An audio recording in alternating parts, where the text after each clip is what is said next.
Hi, Heather. Hi. And Barbara. Marilyn, how you doing? I'm okay. How are you? Good. I like your shorter haircut.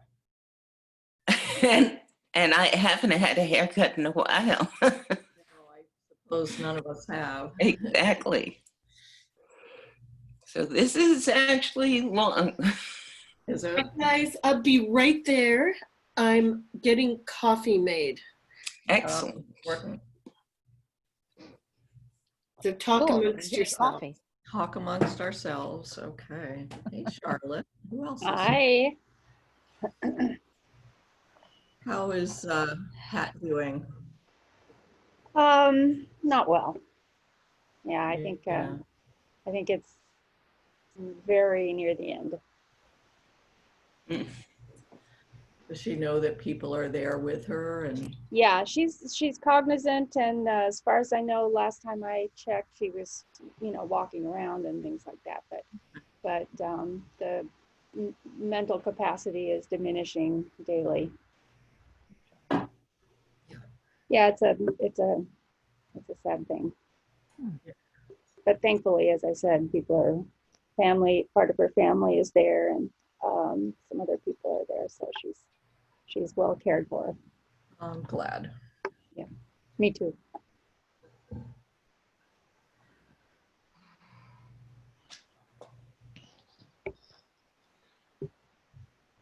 There are a couple of people I don't know. I don't know you, Eben. My Hi name's there. Carole. Hi. How are you? Good. How are you? Good. Are you a longtime member of Pathways? I've been doing work with Pathways since the 90s. Excellent.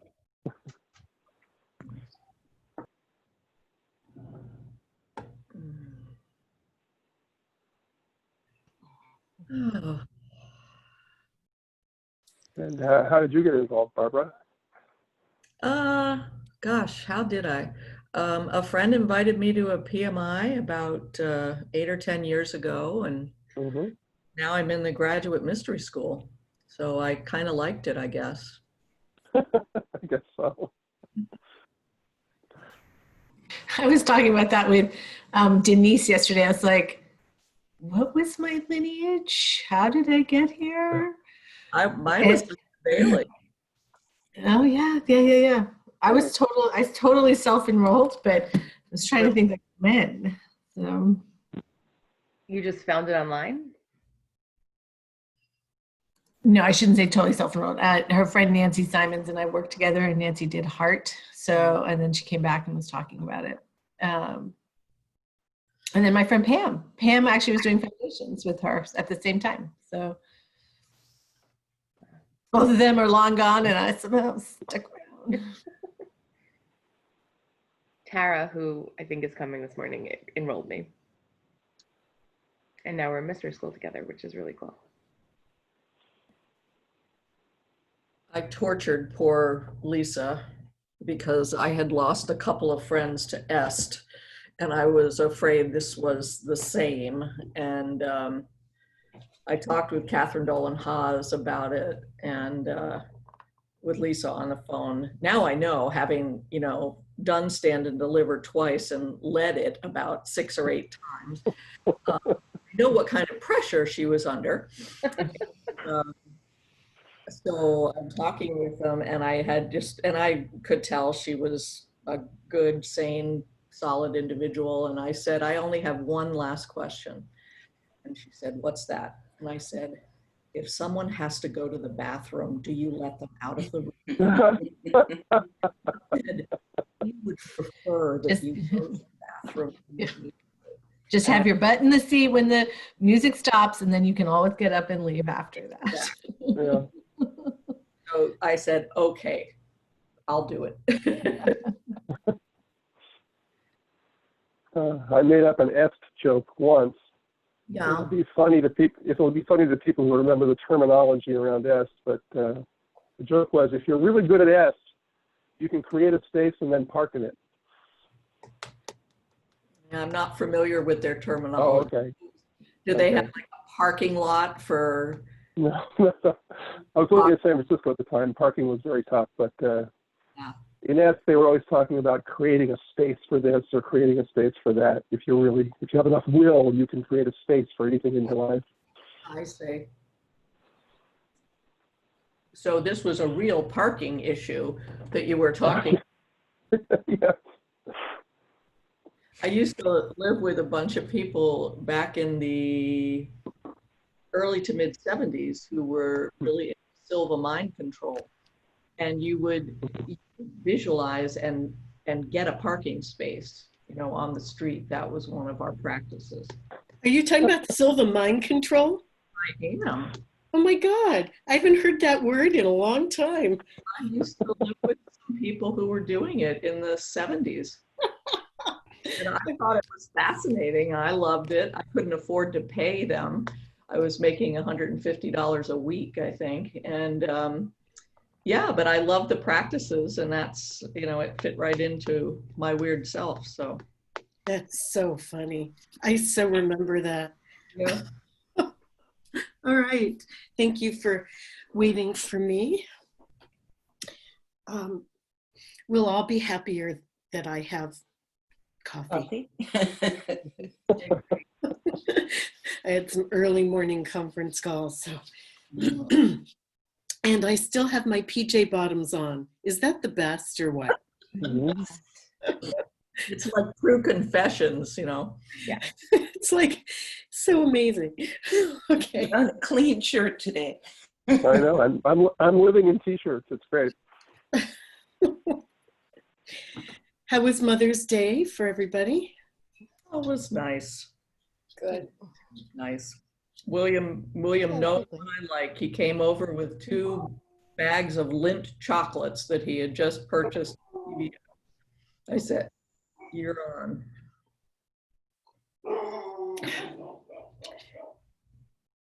I hope that will calm down. I'm sorry. Doors closed. Oh,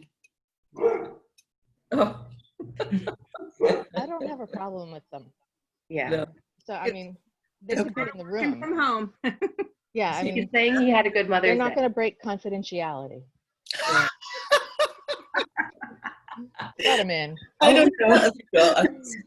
One of them's pretty smart. With his dog friends. All right, so let's close our eyes.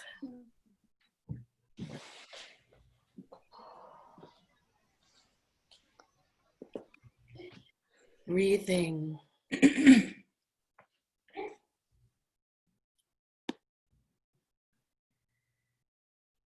Imaging and sensing a radiant fountain of energy that moves up from the earth, moves through each of our body parts, each of our chakras, exiting through the crown.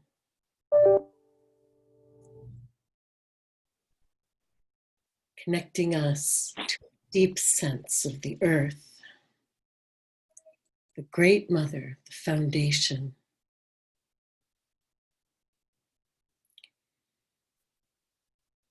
It opened to a second great river of energy, spirit, pouring down through the crown.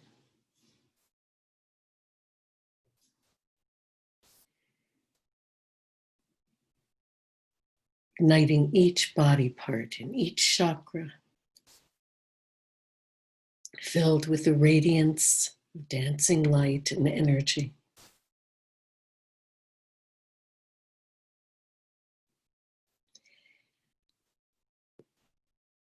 And the 2 rivers of energy commingling, meeting, and moving infinitely and spherically through the heart center. A radiance of love.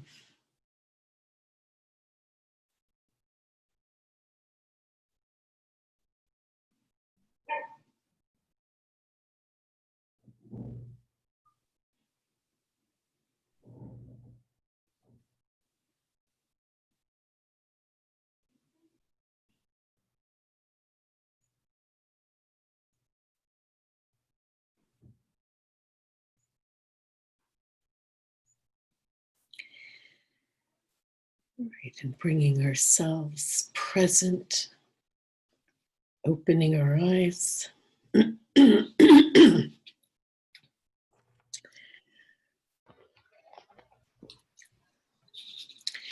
So it looks like we've been joined by, I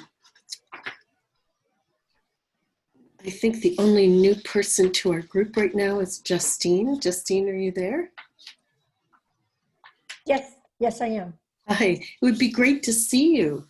Can we see you? Okay, yep, there we go. Oh, there you are. Nice to see you. Good to see you too. Nice. Good. All right. So this is a continuation of, we did 4 weeks of practice, of voice dialogue practice, and we're beginning another round of 4 weeks. And I'm cutting paper to see who would like to do a session.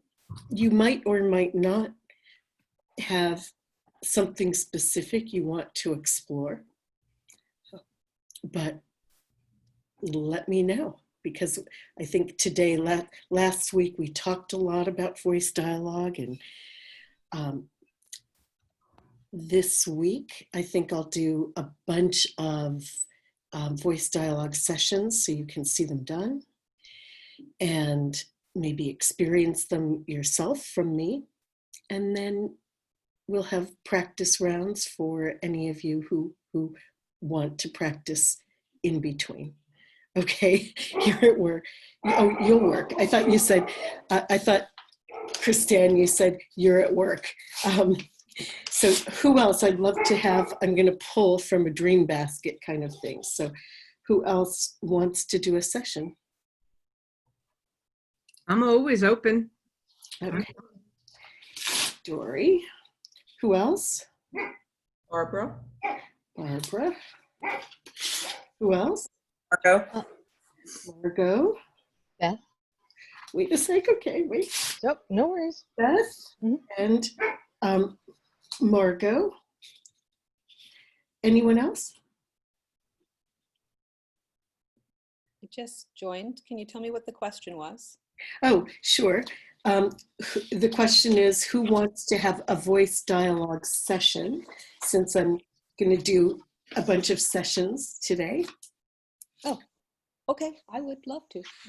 So yeah, we're just putting names in the hat here. Okay, so Krista. Anyone else? Okay. All right, that's our hat for today.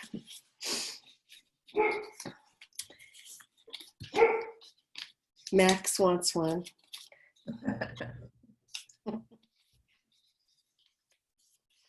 Maybe he just wants to lead it.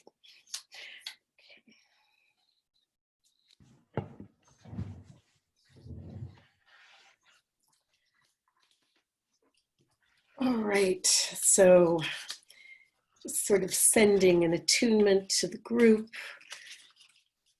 as well as opening our hearts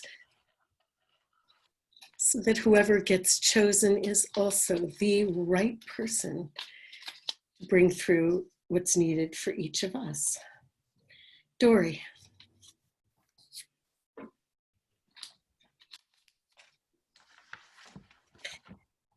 So you don't necessarily need to have an idea of what voices you want to talk to, but you might, or you might just, give us a little bit of what's up in your life and we can pull it through from there.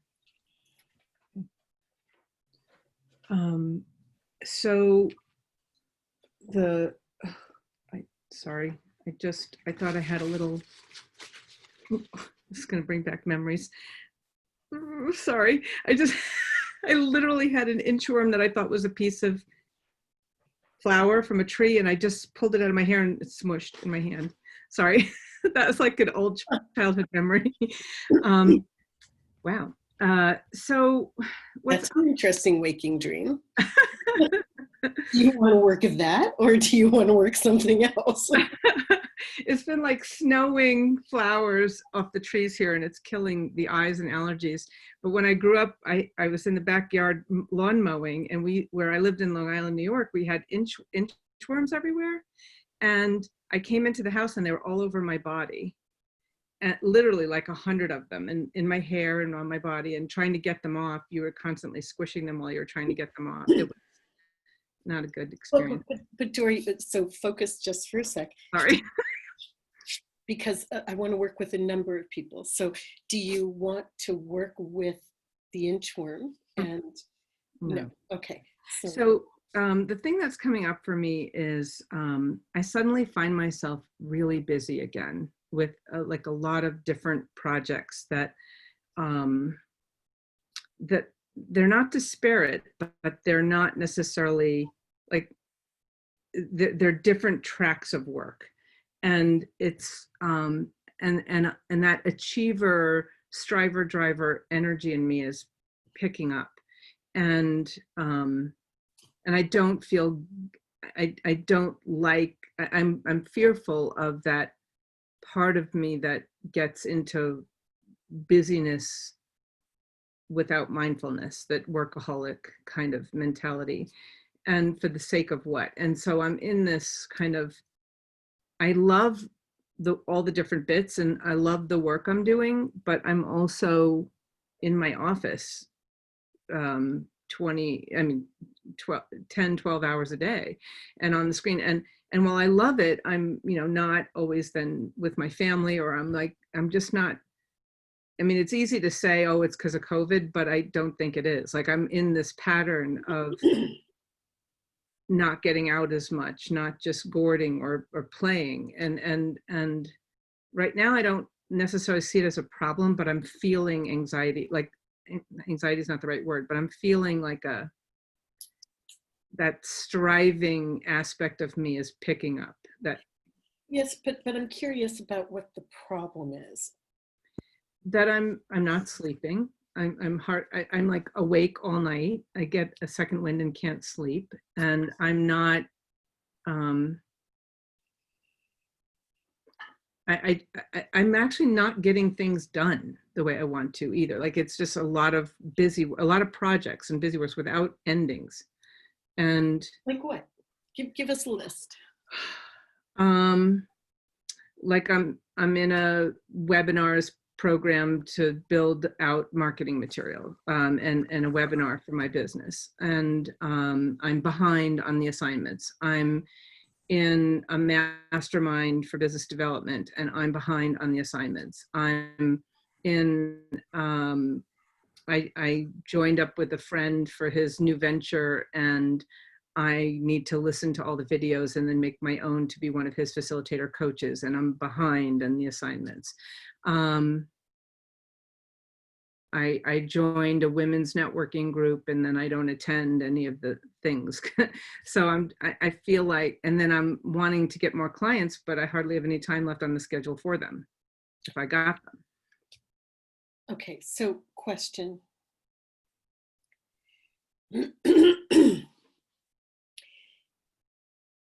Why did you join all these things? Not the first answer, right? But, and it might be the first answer, but really, what, at the outer level, what did you tell yourself as you joined each and every one of these?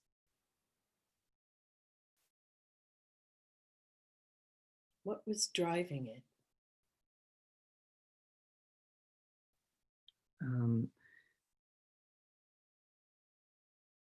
I want to get better at this thing so I can support my business or grow my business. Or all right, so let me see if I have this accurately. Your mindset is, I need to do these things. I need to learn these things or hone my skill or get better at these things so that I'll be able to have a business. Well, I have a business, but how I would how clients found me was typically in the classroom teaching, online or in person, but mostly in person. And so, and now that I can't do that and some of the teaching has gone away, I'm trying to learn new ways to become known. Right. So this is your way of networking, getting out there, learning to market, learning to promote yourself. Mm-hmm. Yeah. But my question is, in why all of these? You've got webinars to build marketing materials, business development coaching, you're facilitating and coaching for someone else, and a women's networking group. So when you added another and another and another, what did you tell yourself?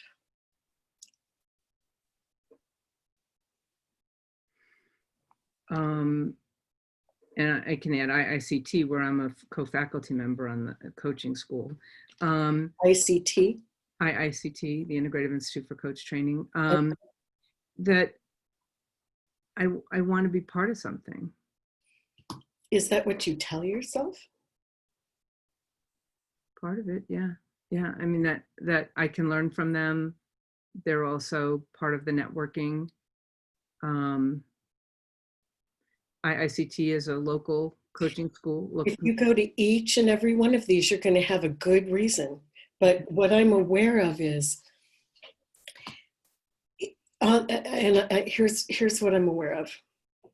On the outer, I'm sure there's a good case for any one of these, mm-hmm. right? But when I look at them as a whole, I wonder what else is, I wonder what's really driving this. Because, and I think what's driving it might be really different than what you tell yourself. And that's my sense. And that's what I'm trying to sort of ferret out here, because if you wanted to build business, really being present and mindful and engaged in one or two of these would probably give you the option to do that. So maybe another way I could say this is, I know myself, right? If it were me, I know that when I get involved with a lot of things, lots of things, usually for me, it's driven by anxiety that's just grasping at some, for something, fearful that I have nothing. I don't have that sense with you that you are taking really fast action in lots of places, driven by the anxiety that you won't have work or money. So I'm wondering really what propels this. The thing that's coming up for me as you're speaking is just, I want to feel useful. I am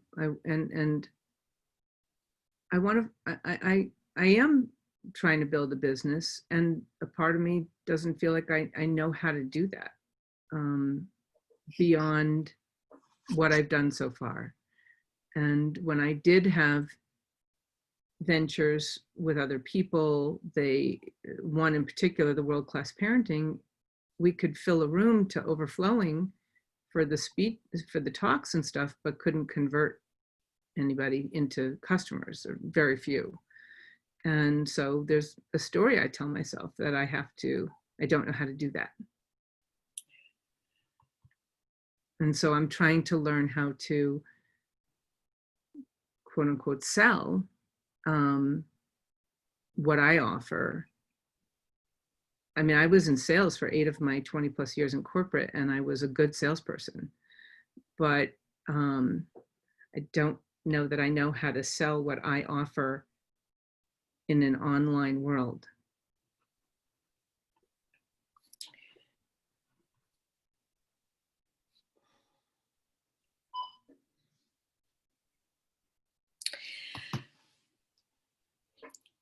And it isn't just during COVID, right? Like you know, if I think about some people in our community, their way of working ended, right? And may or may not ever come back. But so they're sort of feverishly trying to learn completely new things. You've been getting input, you know, to build your business for for as long as I've known you. Mm-hmm. You've been in groups like this. Mm-hmm. And that's years.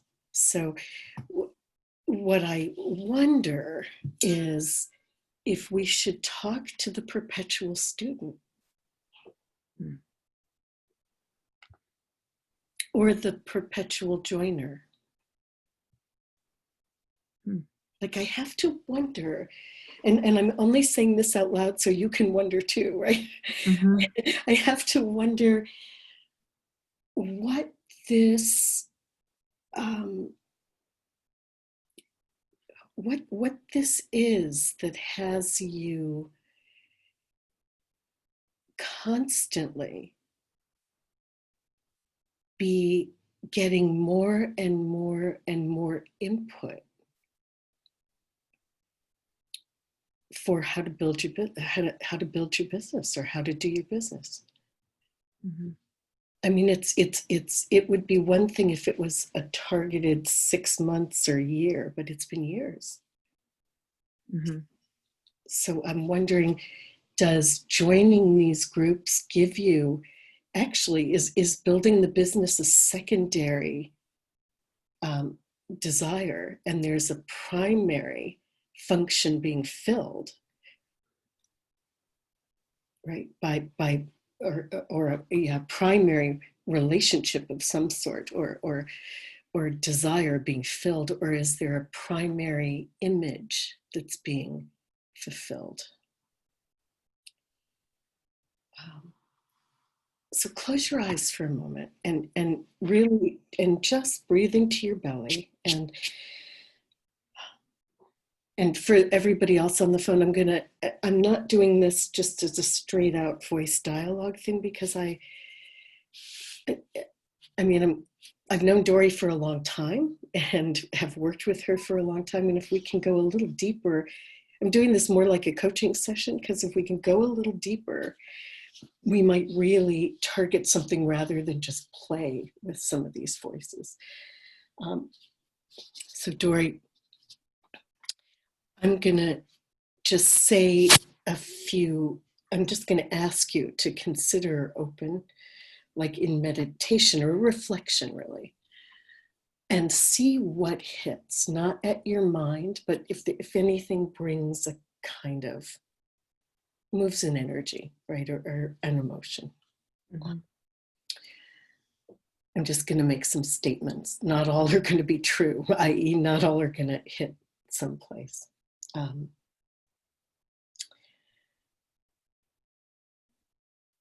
I join all these things because because I want to feel important. I join all these things because I don't know how to do any of them. I join all these things because I don't want to be left out.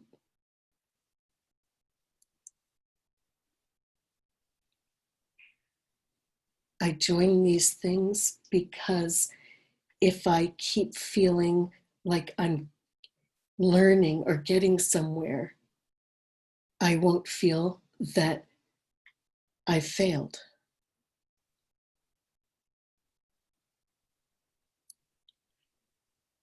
That one just landed.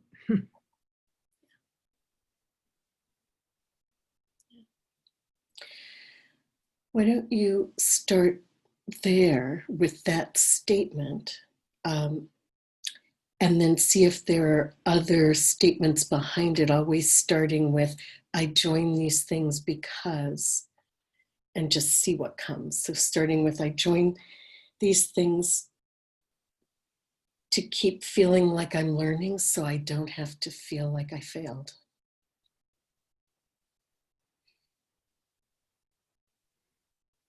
You want me to say that out loud? Yeah, say the one that zinged and then keep going. I join these things so I feel like I'm learning and I don't have to feel like I failed. Keep going. I join all these things.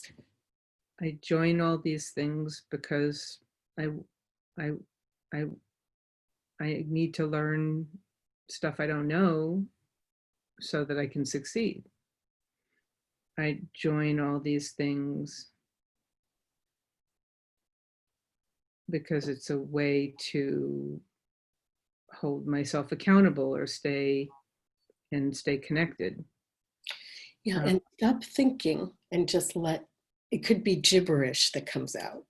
I join all these things because I enjoy them, because I enjoy learning. I enjoy all these things because it's a place to go. I enjoy all these things because I like meeting the people. I join all these things because I'm curious about how these things are working in the world. Now switch to, I have to do these things because. I have to do these things because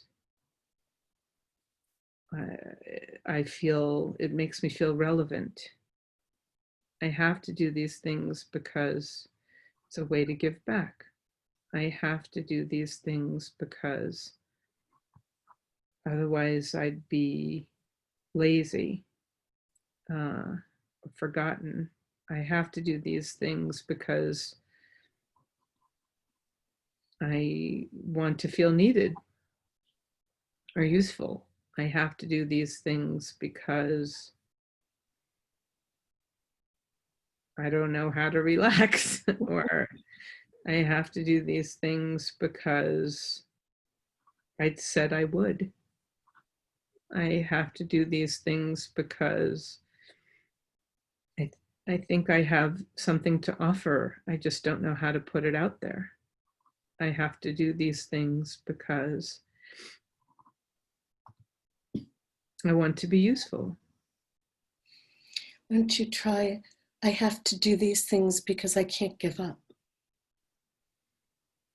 I have to do these things because I can't give up. I like to finish what I start.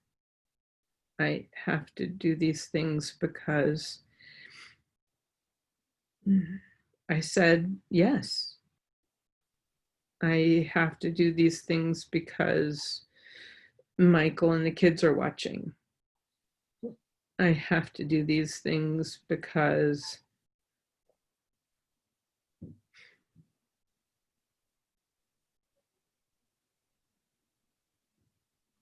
I can. Good, and just take a breath and stop. And open your eyes. And from any of that, what are you aware of? Or feeling?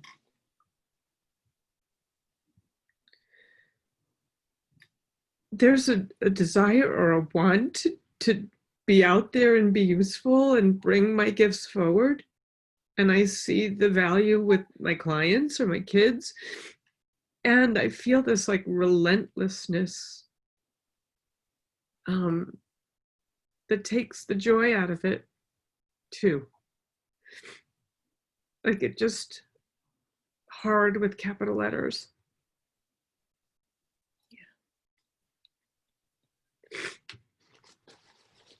I don't like feeling like this.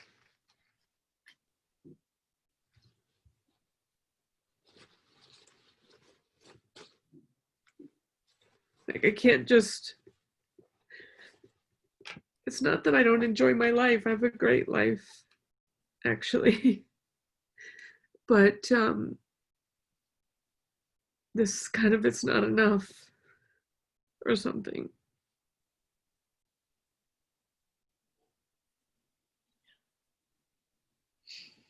So I feel kind of selfish or entitled or something. I don't know what it is, but just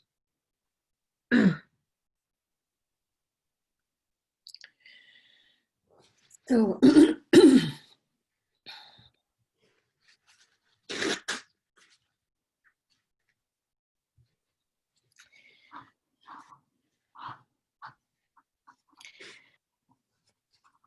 so I hear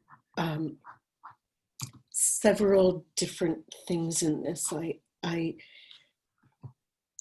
If I were to parse them into voices, I hear the voice that enjoys, right? That really enjoys being in a bigger world, enjoys learning, enjoys meeting people, enjoys being engaged. Like there's a big part of you, it sounds like, that does this stuff because, you know, some people volunteer at guide dogs, right? Some people volunteer at pathways. Some people take classes at universities, not for a degree, but I mean, you know, some people climb mountains. It's like you enjoy being engaged with people in meaningful ways. mm-hmm. And I think that's a big bucket. So, and that's one bucket. And I imagine if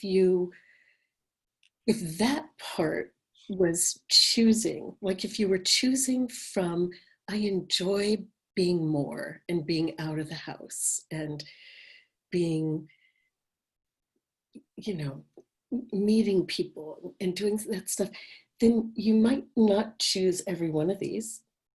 You might choose one or two that give you the most enjoyment, right? Or you like the people in the best, or you enjoy what you're learning through it the most, right? If that voice was driving it. I also hear that there's a big part of you that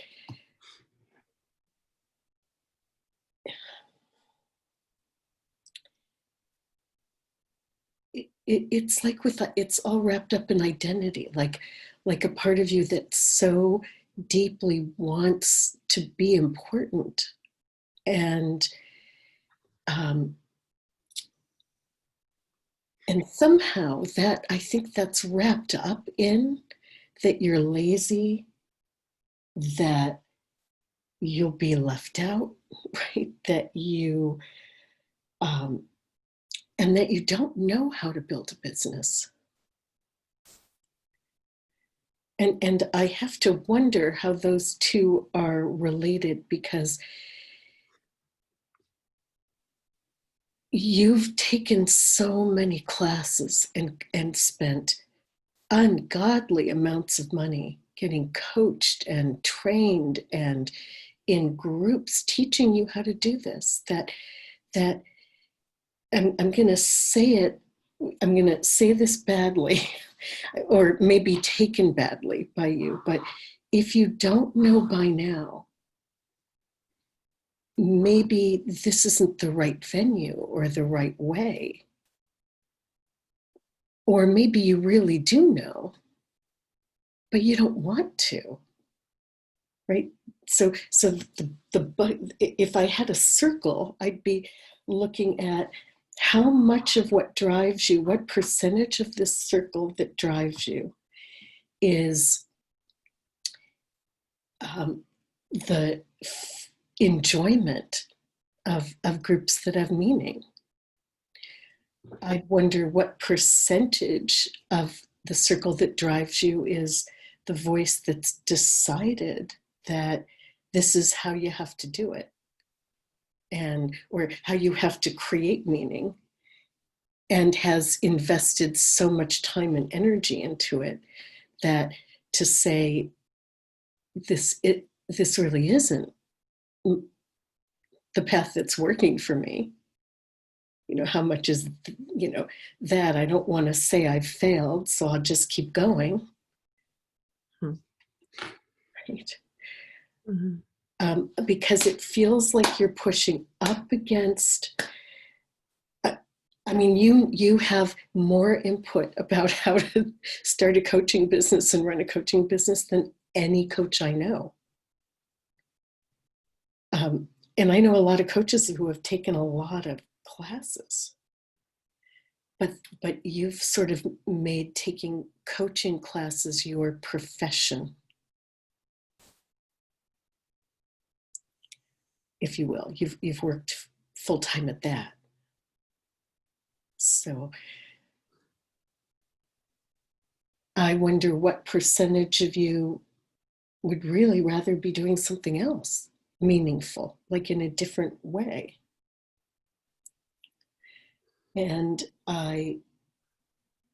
Or teaching, right? So I wonder what part of you, what percentage really would like to see, maybe admit defeat and look for a whole other thing. Well,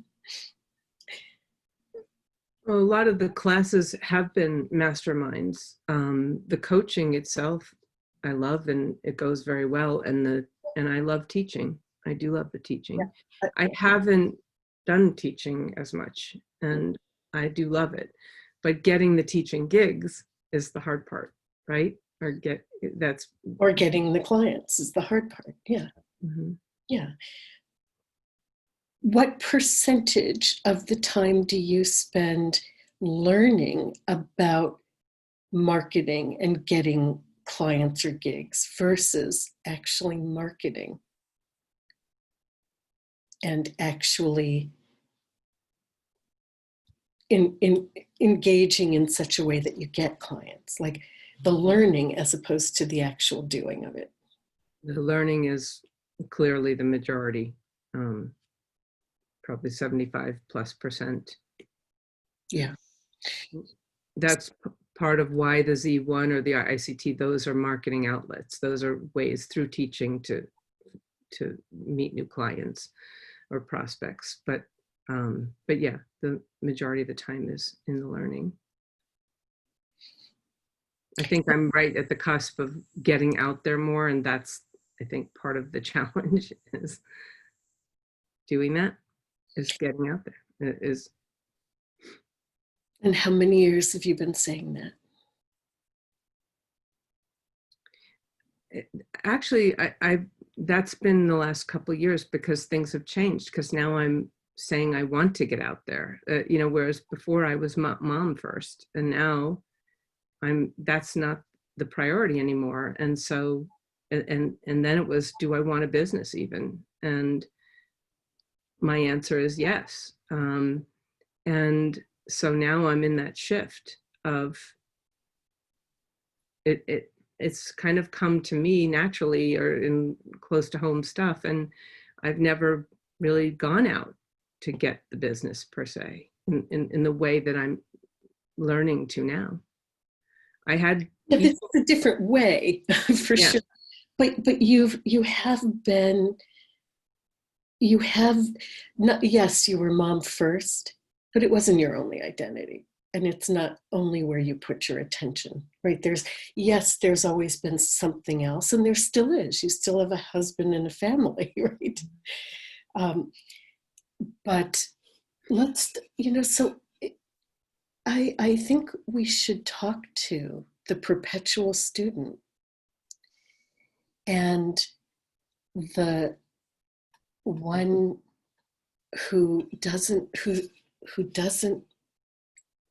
one who's afraid to market. And we'll see what happens.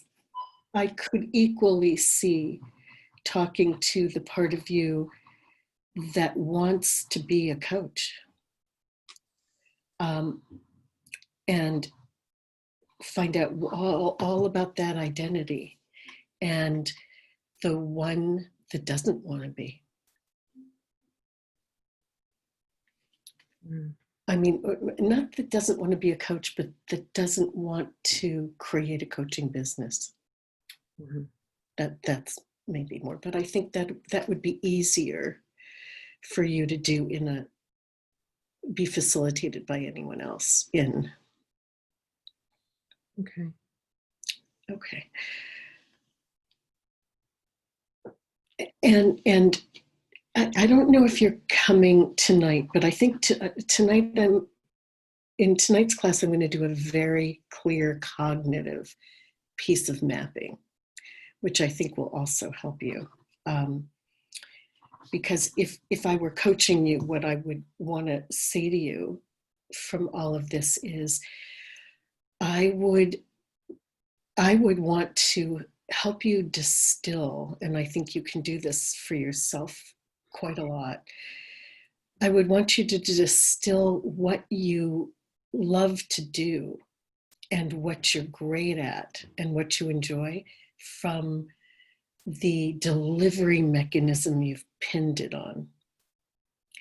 And you know, so to clearly articulate what you love to do and what you're good at and what fulfills you from coaching or even public teaching.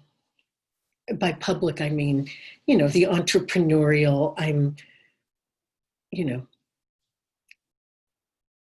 a self-help person, right? Take that off of it long enough to dream and to imagine and to, even if you would never do it in a million years, to list at least 15 different venues or ways you could use those skills without critiquing any of them in terms of whether you'd like it or not or any of those things. Okay. All right, so I feel almost a little lighter just with you saying that. yeah, I mean, in some ways, it almost feels like, you know, like I'm gonna. This is such a bad example, but you'll get the idea, right? Like the person who loves to sing and or loves to act, and so they you know, move to LA and, you know, try, you know, start waitressing or something and try and break into it and never get that break, as opposed to the person who goes to LA, doesn't get in that industry, but then turns away from the delivery mechanism that I have to be in movies, right? Or I have to be on Broadway, and starts to, you know, starts a club that teaches kids to sing and dance and then puts on these amazing theaters and is really fulfilling because the person's doing it, or gets involved in community theater or creates a band. I mean, any of those things, right? Like there's the doing what you love to do, which I think you could do in a lot of settings. There are a lot of settings that are open to you that aren't open to many people because of the weight of your experience and what you bring from your work life. And I could help you brainstorm them. I mean, but and you have the luxury of, not that you'd want to do this forever, but you're not, your financial survival does not hinge on whether you make this go or not. So you have time. and you have the luxury to imagine, right? And I do want to say that coaching, the reality of coaching is the people who are coaching through the normal channels, right? The normal way that people now learn to coach or get to coach. It isn't about who's a great coach. It's about who's a great marketer. Period. So, and you know, that would be like a therapist, you know, a therapist only getting to practice therapy if they could market themselves, right? I mean, that's just crazy. It might or might not be your game. Okay. All right. So, closing your eyes.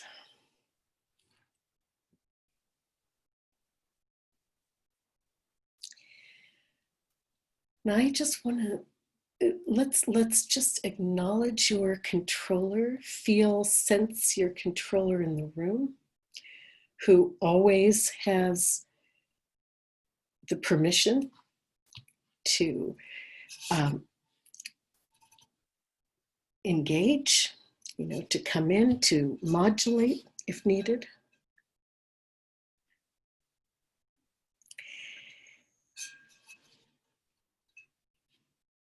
And now feel into the voice that signs up for all these things, right? And is constantly learning more and always has something else it needs to sign up for. More info, more input, more activity.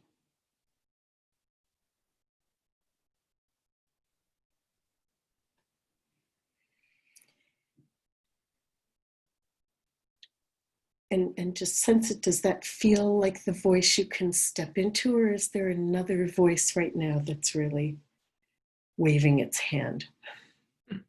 I don't know if they're the same, but I'm having this sense of like a little girl. All right, then go ahead and move into her. Let her talk.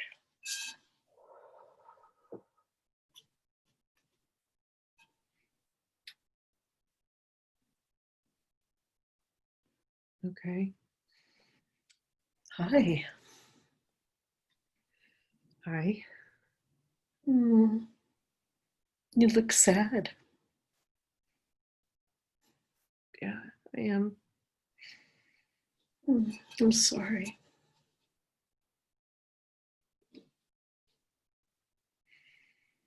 It's okay. You can cry.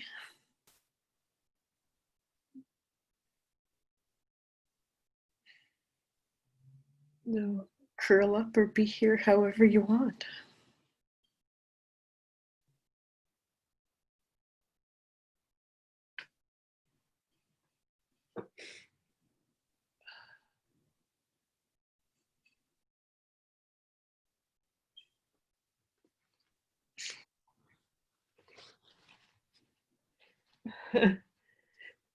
Seems like you really wanted to talk or to come and be seen.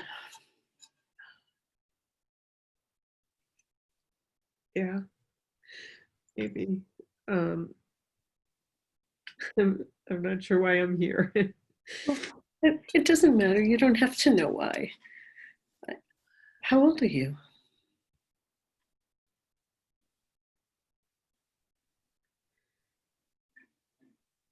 I don't know, like maybe 10.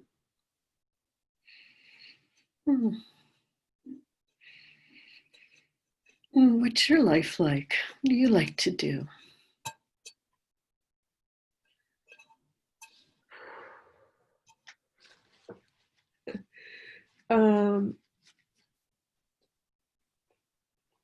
well, I have I like to go to school, and wow, I can't stop. I do a lot of paint by number and connecting the dots, and my grandmother taught me cross stitch, and my brother and my sisters and I, we ride bicycles a lot. Yeah.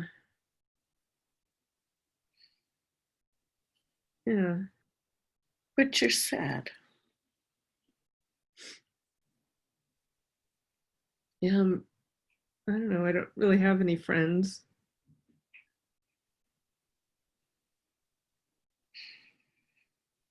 Mostly, I don't need them.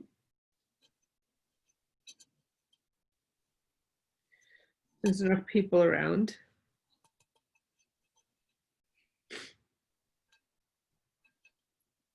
Are you lonely? Yeah.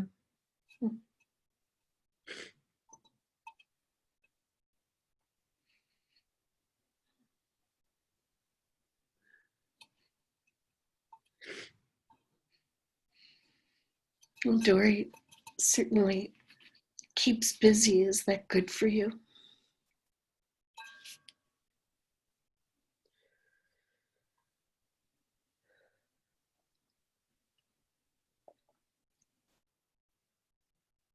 I'm gonna.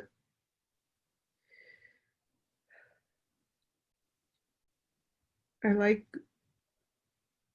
connecting the dots and coloring. There's not as much time for that. No.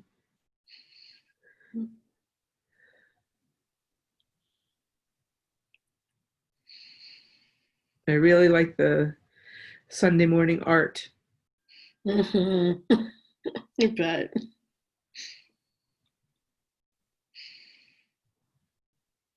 Are you somehow involved in her trying to be a coach and coaching? No. No.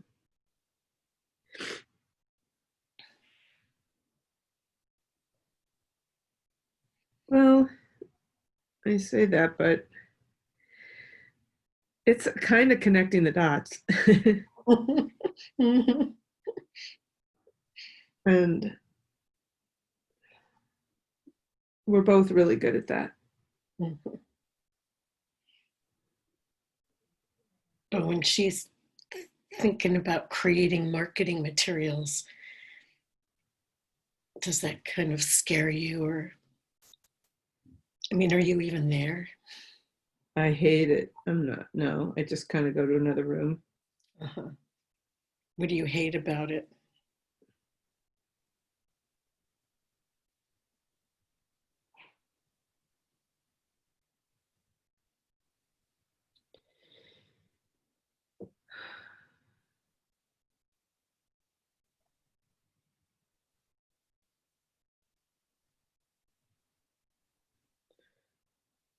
The word that's coming up for me is it's just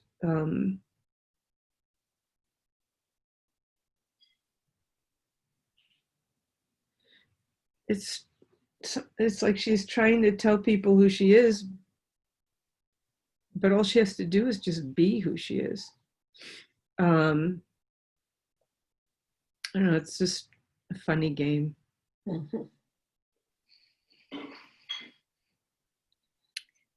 Is there anything else you want to say about why you might have shown up, or what you want to have Dory know?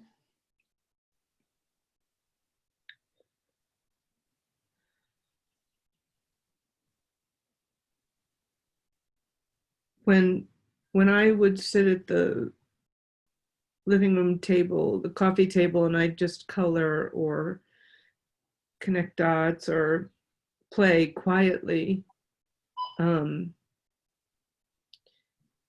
it was calm. Mhm. It was nice. And it was a kind of a relief. And I just want her to spend more time with me that way. Mhm. Yeah, you want more calm, more room. Yeah.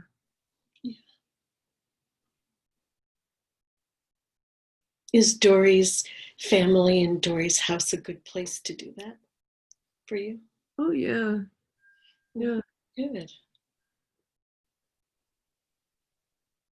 Yeah.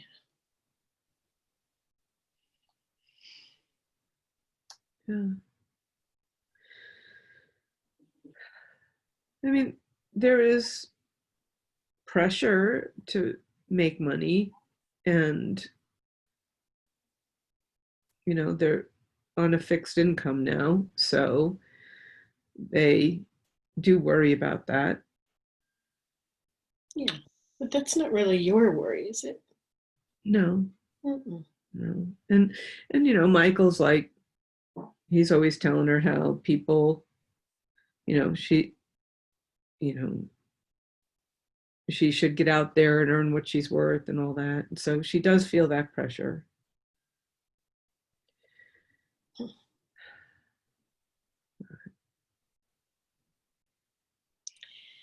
Thank you.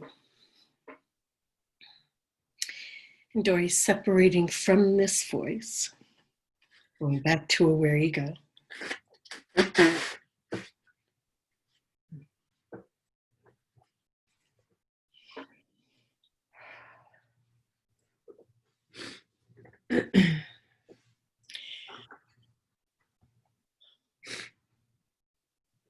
That voice over to the side, being aware of it.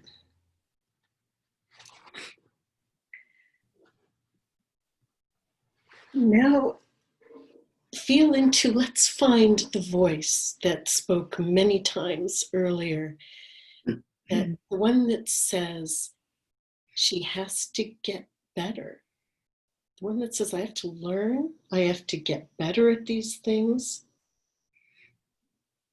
because I don't know how to do them and I need to be able to do them to grow my business. So that I need to get better and I don't know how to do these things.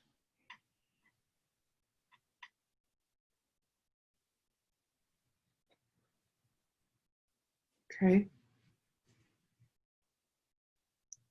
A little more physical separation. I don't have a lot of space here. I imagine you need a lot of space. Oh, take the time to get here and get as big as you are. Yeah. Yeah. You certainly seem to be in charge of her activity level. Well, yeah. Yeah. What do you mean? Well, yeah. She left that job, it's 18 years ago now, to be mom, and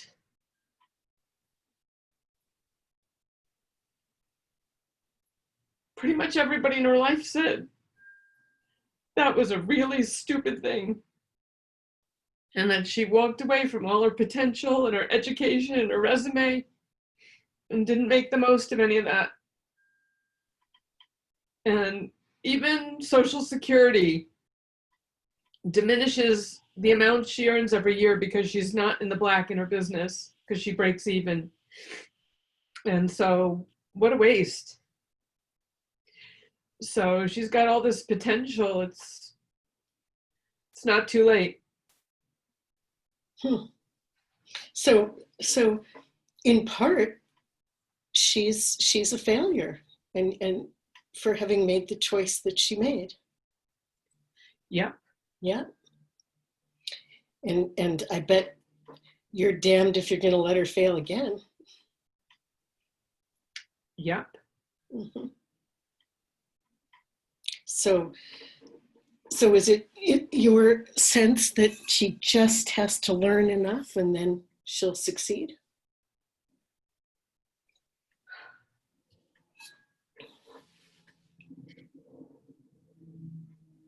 Well, she is going to turn 60, so she's got to, she's got all this capacity, and she's got all this experience, and she's got all this, she's got every reason to be successful.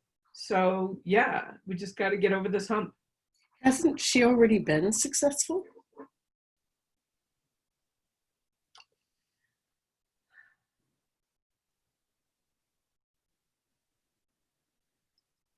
Well, she thinks so, think, but not out in the world. yeah, well, that's your view, and I think that's important. Yeah, so she's 60, and now she's got to prove her worth. Well, she's not dead yet. Yeah, but this is all about proving something.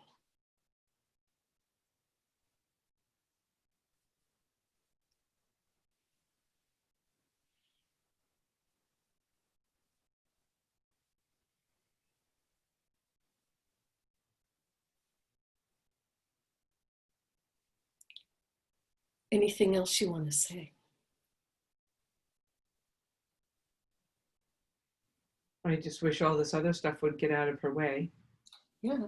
I mean, I almost have this imagination that, when she had her first child, it's like you almost, you've waited all these years.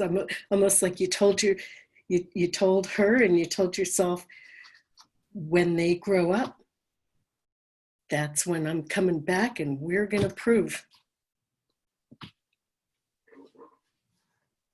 that we can be seen in the world for all we're worth. Yeah, I mean, she has all this investment, she has all this potential. Her dad used to tell her she should be president one day, and he was really angry when she left her corporate job. Mm. He spent years, every time she picked up the phone, you making any money yet? Making any money yet? Mm.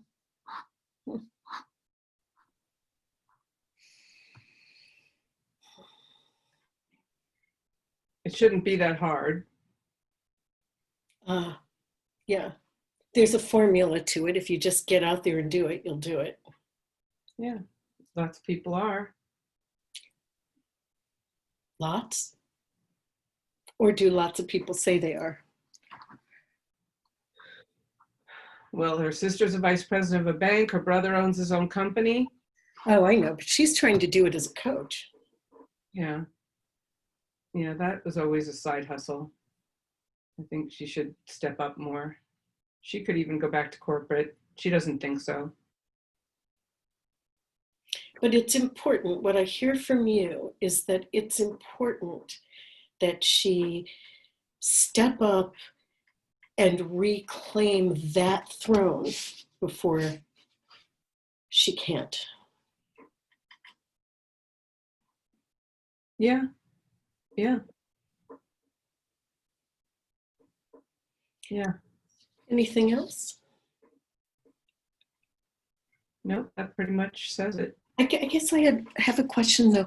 What if she fails? Or what if she doesn't?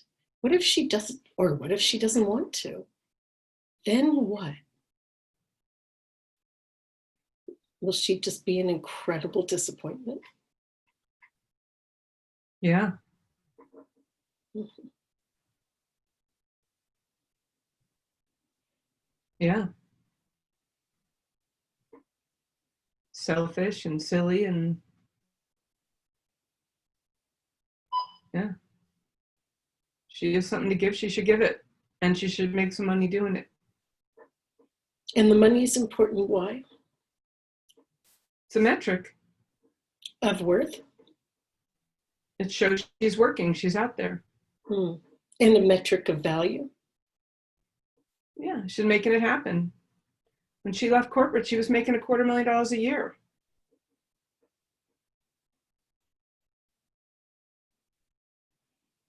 And that was a stupid move, huh? Or should she have, or she should have done it all, had a boatload of kids and There's a lot of other people that are doing that. They have the boatload of kids and they kept the corporate job and they made it all work. mhm.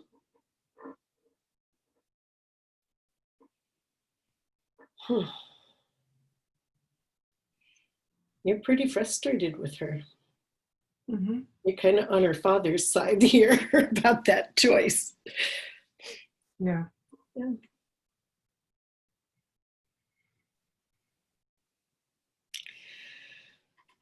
All right. Anything else before we move? The word respect keeps coming up. Uh-huh. No respect. Or you get respect for what you produce. Yeah. Yeah. And you're part of something.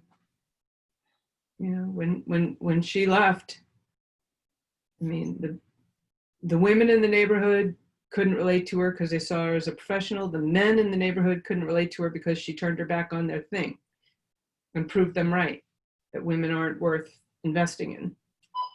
Mhm. It was pretty isolating.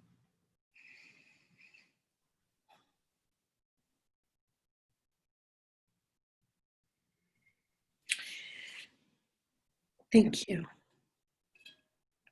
And Dory, leaving this energy here. It's important to separate from this energy, really separate from it.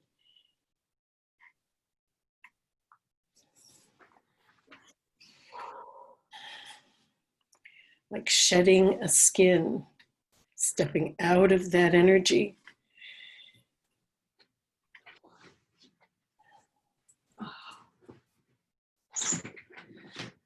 That was hard. It's still hard. So really separate from it, or you're going to bounce back into that little girl. You need to stand in the middle of both. Or somewhere where you can see both. It doesn't matter, but to really, really gain some perspective about this part. I don't want to even call it a critic, because it isn't just a critic. It's a voice that truly believes your value is what you're paid. And your value is connected to identity, the identity of influence, power, money, status.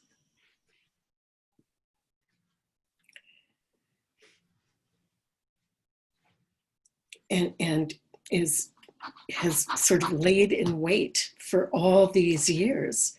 So you could stop doing this silly thing or this stupid choice and actually prove yourself.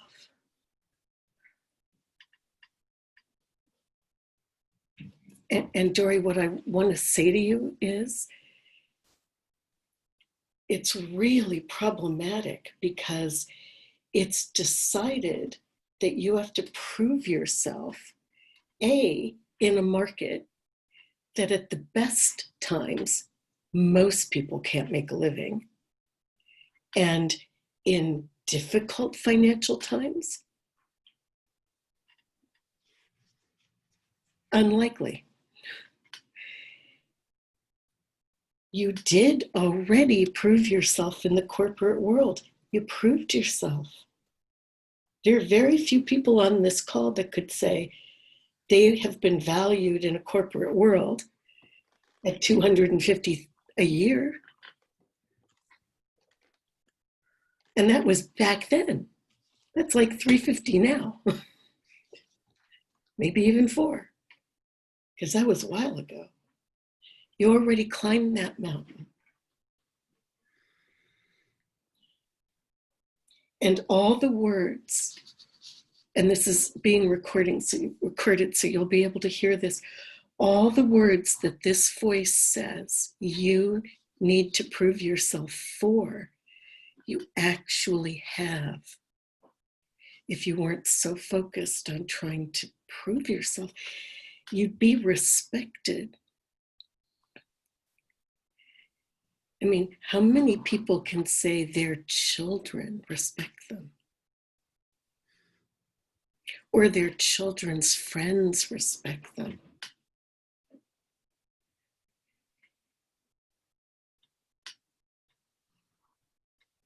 That voice wants you to be part of something. Then she'd be part of something.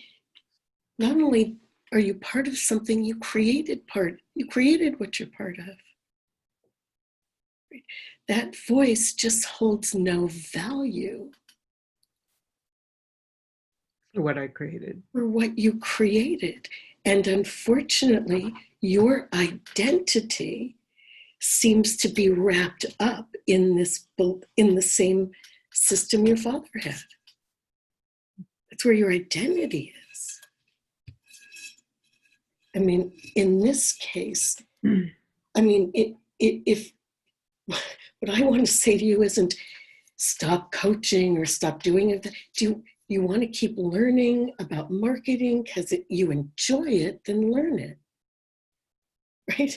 But if you're doing it because you think you have to coach to prove yourself, stop, right?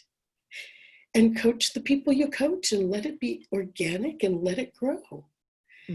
As it grows and as people hear about it, as people need it and want it because because you love it, right? But don't do it to prove yourself. And don't go back into the corporate world to prove yourself because you already proved yourself there.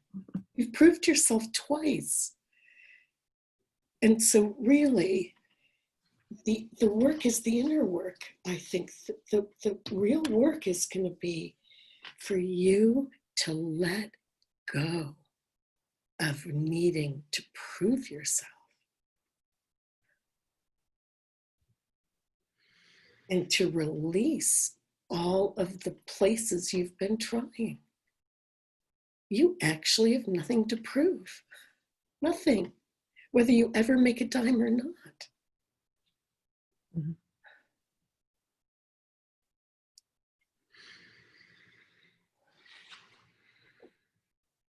And yes, you know, nobody likes to live on a fixed income. I don't care how much fixed income it is. Mm-hmm. But the reality would probably be if you stop paying a boatload for coaches and mentors and marketing things to help you grow a business you don't even really want to do because it's the business of marketing, you'd probably have a whole lot more cash infusion, right? And you proved yourself. That's why you have the luxury right now of not scrambling. But this is about identity. It's not about wanting to build a business. You aren't burning with the desire. If you were, you would have started to do it with a vengeance before you knew anything. When people are burning with the desire to do something, they do it and then they get the learning as they need it. But you've been skilling up for years without the burning desire to get out there. And that doesn't mean you don't love to teach, you do. And it doesn't mean you don't love to coach, you do. And you've always taught and coached. That's different than this one that's driving, this proving. You're not in survival financially. And if you were, coaching would be the worst place to put your time now. And you're not in, I mean, do what you love.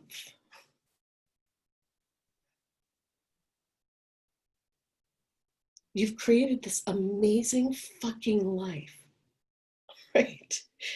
Deliberately. Mm-hmm. Start looking around to see what you've already proven yourself. You're just not looking. Right? Mm. The only person you're having to convince is you and your father in there. Right? Yeah.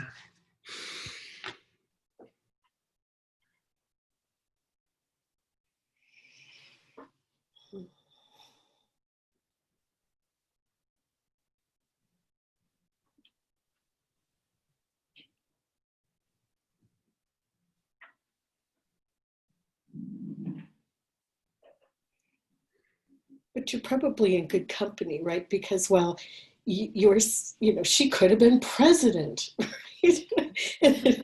Well, she actually was, right? You were president and CEO of the hardest possible thing to do, which is to create an intact, healthy family that still enjoys each other and will be that way for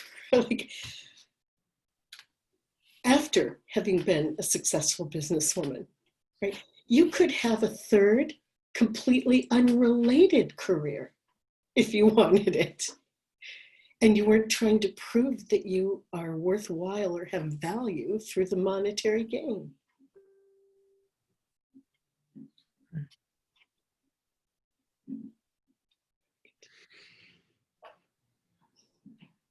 You could be an artist. You could be, there's so much you could do if you could start to separate from this voice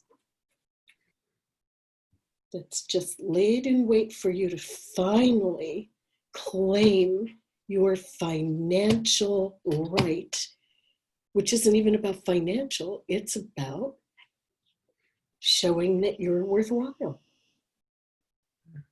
and valuable.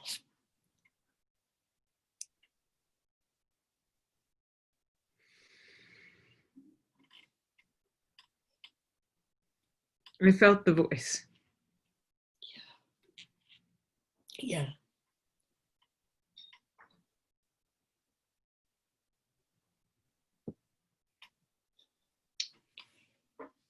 And I do feel the inner father and the connection to my outer father. And Yeah. Yes, exactly. it was punishing. Punishing and driving. It isn't, I want to say to everybody on the line, it isn't the driving or pushing that's a problem. Hopefully we all have a really good pusher, right? And a strong pusher and a lot of ambition. It's what's motivating the pushing. Right? Because understand that this voice is driving her, pushing her out of the need for her to finally prove that she has value and that she has worth. But guess what? If that's the function of the voice, you got to really get this. If the function of the voice is to prove you are worthwhile, that voice doesn't exist if you finally become worthwhile. Do you understand? It can only be active from inside the belief system that you're not worthwhile. And so there's no way to ever prove that you're worthwhile, because in the same way that if PTSD is a lot like this. If we put it into a function of a voice, if you grew up in a place where there was physical violence all the time, and then you weren't, right? The voice that has to protect you from physical violence all the time is still there. It doesn't recognize that you're not in danger. And it's gonna always be looking for danger, viewing danger, seeing danger, imagining danger, or unconsciously taking you into danger. So it's viable. Yeah. Yeah. That This- was me too for a long time. I mean, yeah, and that's why I'm saying you really have to let go. Yeah, that I'm not in danger either. Well, or even start with the let go of saying you have to build your business. Let go of saying you have to learn more about marketing. Let go of let go long enough to be able to, is one way to be able to, say, all right, I'm not proving myself, and find the value. That's one way. Another way is to really do it on the internal. Another way is to really, as you're in your marketing class, go consciously with why you're there. I'm there because I love to learn this. And I'm going to really, that's my relationship, is I'm going to be here loving to learn something new. But this whole proving, it's almost like you have to lay down the sword of proving. A ritual, right, of laying down the proving. And this is that place I talk about in shadow conferences a lot, in a lot of places where, admit defeat.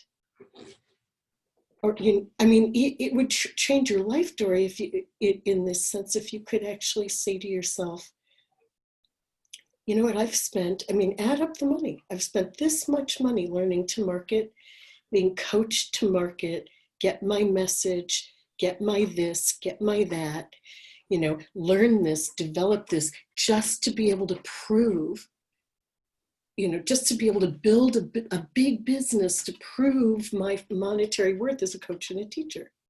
So if you were to say, and I failed, because you never allow that, which is actually not important to allow it for you to now start to feel like a failure. But have you failed to prove yourself that way? Yes, you have. So maybe you don't have to be bound by that. Maybe it isn't even the way you want to prove yourself, or maybe you don't have to prove yourself. That's what I'm trying to say. Like, what, you're going to learn more? What happens if any of us, if we open to defeat or failure, right? It actually frees us. Yeah, I feel it right now, just as you're saying it. It's like, I can, yeah. I failed to be, I'm going to say it this way, not that I don't think you're a great coach, but I'm using the word great in the sense that the proving has used it, right? That's not my path.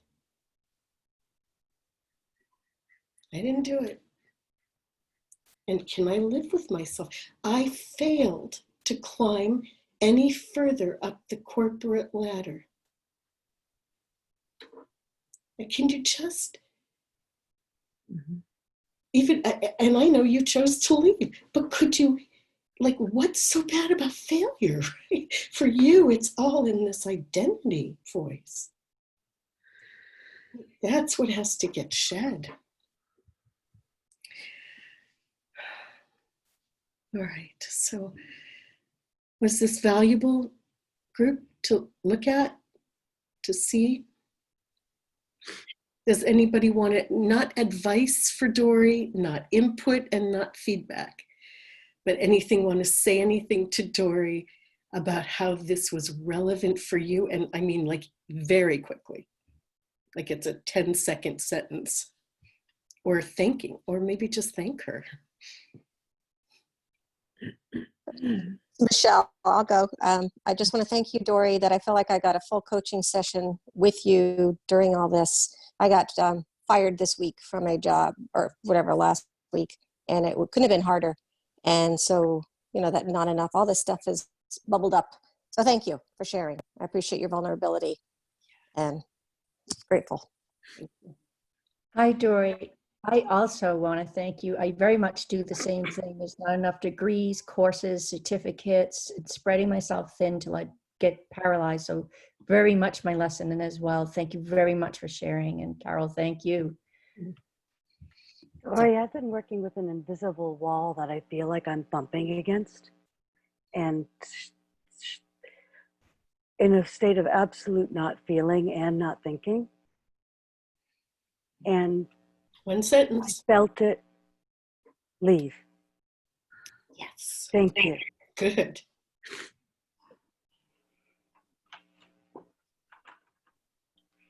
Thank you, Dory. This is my work too, and I am going to take all of this and have a aware relationship with the resistant parts of me, because I think this has really helped me see a lot of that where I have it. So thank you so much for being so vulnerable and open to this. Thank you. And thank you, Carole, for the guidance. Sometimes the resistance isn't it, like we tend to think the resistance means we're failing worse or there's something bad. Sometimes the resistance is there because it's not right. Like, that's what I'm listening to now. I feel it in myself and I say, okay, it's there for a reason. yeah. And I stop myself now. Like, that's my new level of awareness. And now I'm taking this and being like able to, oh, okay, I can do something with that, as opposed to the awareness. So thank you, thank you, thank you. Sure. And it isn't even the action. Does that mean it's not right for her to coach or to learn to market or any of those things?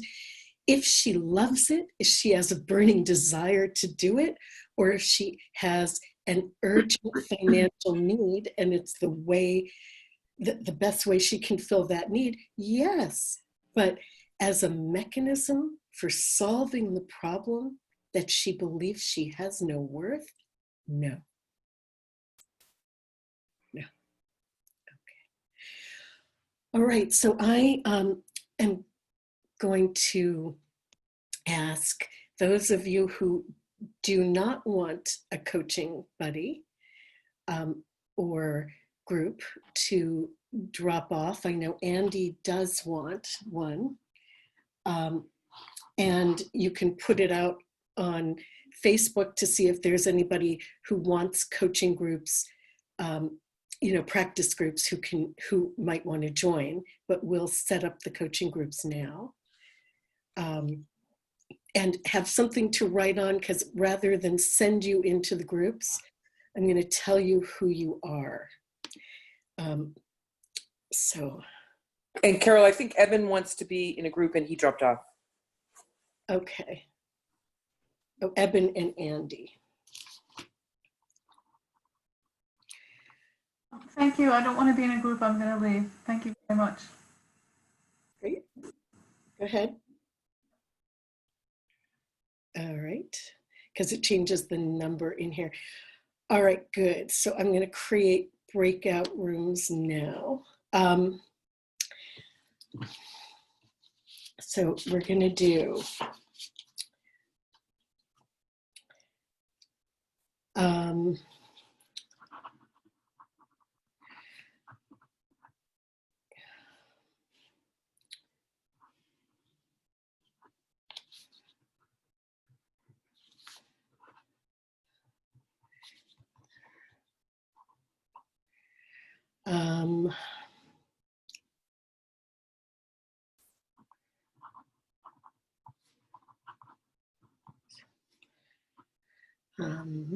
hold on.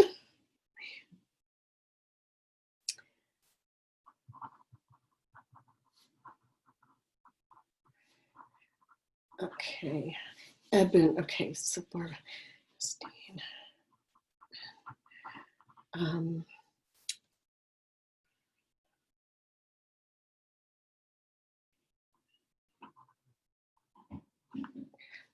So Heather,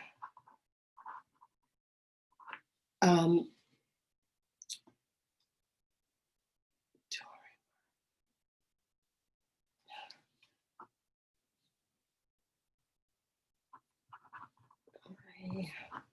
right, see, tell me who I'm missing. So Justine, Eben, and Michelle. will be a group. Kristan, John Stevens, and Kristan, John Stevens, and Dory will be a group. Cassie, Krista Cook, and Andy will be a group. I think you said Andy twice. I don't know if you meant to. No. I don't think so. I'll go over 'em again. Who else? All right. Barb, Margot,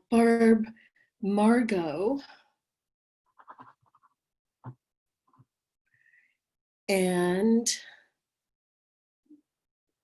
who am I missing? Barb, Margot. You know what? Let's do Barb, Margot, and John Stevens. I'm going to take John Stevens out of the Kristan and Dory group and put Kristan, Dory, and Heather. And that leaves Joanna, Barb. Right now, I think Joanna and Barb. No, Barb's already in with, so there's Joanna and Beth. Oh, Margot, yes, got it. All right, so Beth, who's Beth? Beth? Yeah. No, so here are the groups that I have. Justine, Eben, Michelle, Kristan, Heather, Dory, Cassie, Krista, and Andy, Barb, Margot, and John. So that leaves just Joanna, I think. And Beth. Alvina Beth. and Beth. Alvina Yeah. and Beth. Oh, I'm missing, I see, I'm not Alvina and Beth. Got it. Joanna, Alvina, and Beth. Perfect. Okay, that's good. Did anybody write that down? It's in the chat.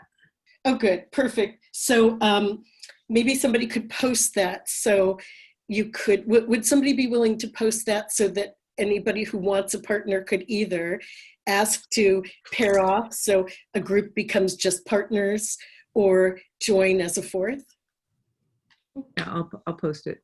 Or, Thank Heather, you go ahead. You gonna post it? Okay. Okay. Thank you so much. I really do hope you'll come tonight. I am going to stop doing Monday nights, I believe, but have one piece of sort of technology I want to work with people. So I'll be doing that tonight. It'll also be on tape. Thank you. Thank you very much. Thank you. Thank you, everybody. And thank you, Carole. Thank you, Really Dory. great. Thank you. Thank you.